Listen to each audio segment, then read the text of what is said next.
Hi everyone, Radhe Radhe. In this video, we're going to be doing chapter 18, verse 24. And here he's talking about action in the mode of passion. It's a very small commentaries, and I spoke a lot in the previous video about the things that I'd learned recently. So it's going to be a short video. Let's call out to Bhagwan Shri Krishna. Om Namo Bhagavate Vasudevaya. Om Namo Bhagavate Vasudevaya. Om Namo Bhagavate Vasudevaya. Dear Bhagwan Shri Krishna, please help us understand this verse so that we can come closer to you. Please be pleased upon us and please intensify our attachment for you. Please help us understand the importance of bhakti. Please help us understand what we're losing by chasing after material sense enjoyments. Please help us really understand that from the bottom of our heart so that we stop doing that and so that we instead chase after what is real, instead chase after pleasing you in whatever way that we can. Okay, so let's sing the verse together.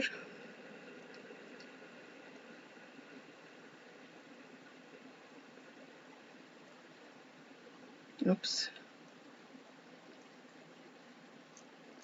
Okay.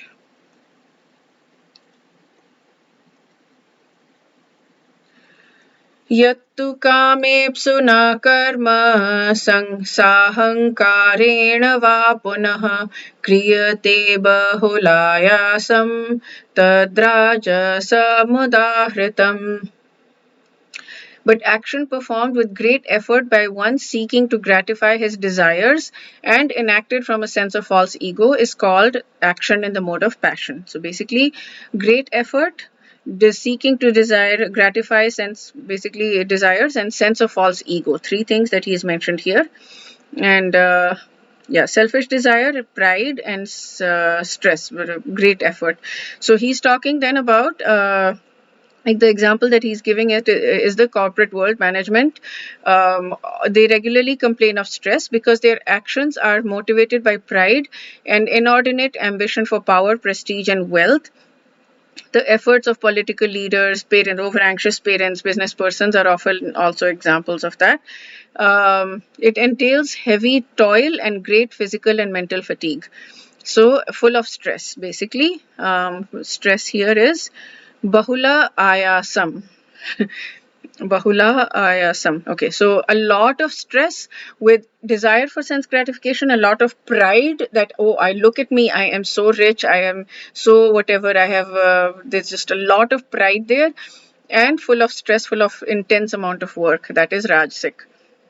And some people might not work also. I mean, they might be like, oh, look at me, I've managed to manifest. This is the latest word that is so there. And I was so into it, all of this manifestation stuff. I was so deeply into it. And I mean, I'm not saying that it's all wrong. We do need to create our lives, and we do create our lives based on our limiting beliefs, and our actions reflect our beliefs about ourselves. And many times our beliefs about ourselves are pretty low. So we'll recreate over and over again, and until we finally learn the lesson and we stop recreating that.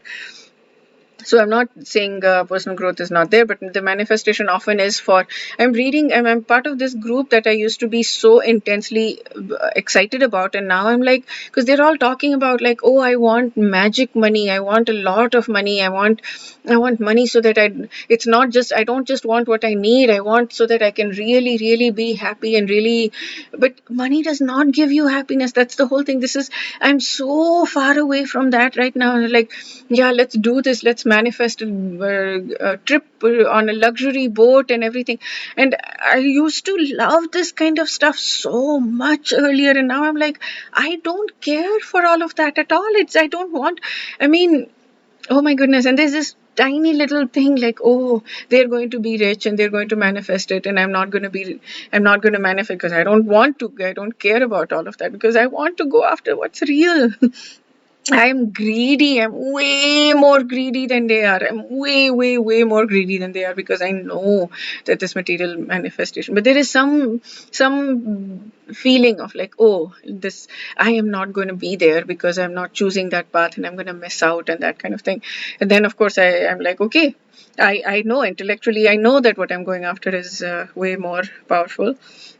But yeah, it's difficult to give up that. And that's why when we pray, like, please remove all of my anarthas, it's not easy, because if you remove all of your anarthas, you're not going to want that anymore, and you want that, and you want to want that. But that's where we need to stop, put the stop to it, is I don't want to want that. Bhagavan Shri Krishna, please forcibly remove all of my anarthas from me, if you dare. Where Shishika Prabhu had said this in a lecture I'd heard yesterday. If you dare to, or maybe day before, if you dare to ask this, then ask him. I want this. I still want to want this. There's a little aspect of me that wants to want it. Please remove all of it. I remove the want to want, and please remove the want also. Remove all of it. Forcibly remove it, because I don't have these chains are too strong for me to break. So please forcibly remove it. Okay, that's it for this video. We'll see you in the next video. 1825. Wish you a day filled with lots of spiritual growth. Radhe Radhe.